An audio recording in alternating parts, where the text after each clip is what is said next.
Great. So we are doing pretty well. We've delved into general ledgers. We've looked at T accounts and debits and credits.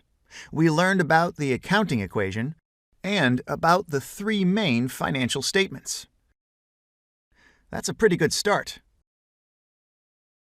It seems like the right moment to introduce one of the fundamental concepts in accounting: double entry bookkeeping.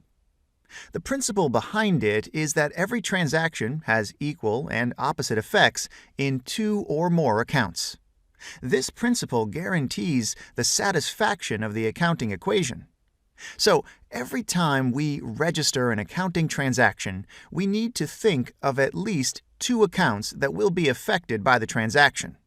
This approach was fundamental back in the day when accounting software programs were not available, and accountants needed to be extremely careful in order to avoid mistakes.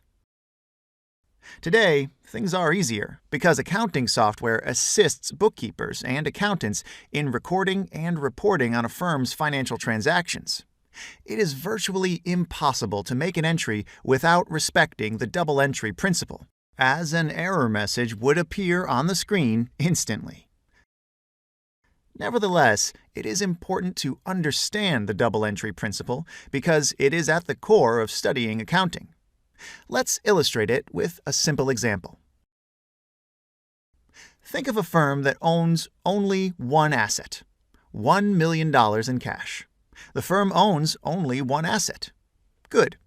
This is one part of the accounting equation. The other part is liabilities and equity, which, if you remember, show us how the company is financed. So let's suppose that this firm is financed entirely through equity, $1 million of equity. So the two sides of the equation tell us that $1 million of cash are financed by $1 million of equity capital. So far, so good. Let's imagine that the firm buys a real estate property with its $1 million of cash. What will be the necessary entries that would allow us to respect the double entry principle? The firm buys real estate assets. We need to draw a new T account. Let's call it real estate. It is on the asset side. When the company buys the real estate property, the account will increase. It is an asset, and we know that we need to debit the real estate account. Okay. This shows that the firm owns real estate for $1 million. Now we need to think of the counterpart account. How did the company pay for the asset? With cash, right? Therefore, we need to make an entry that shows the reduction in cash. Cash is an asset, and it decreased in this transaction. Hence, we are going to credit the cash account. Okay. This shows that we spent our cash in order to buy the real estate property. You can see how we needed two entries in order to recap the effects of the transaction. The two entries balanced each other. One of them was on the debit side and the other on the credit side. Hence, the accounting equation is still satisfied. Let's make another example. After buying the real estate property, the firm manages to obtain a bank loan for $500,000. What entries need to be made in order to account for this transaction in the balance sheet? First of all, the company received $500,000 in cash, so we need to increase the cash account.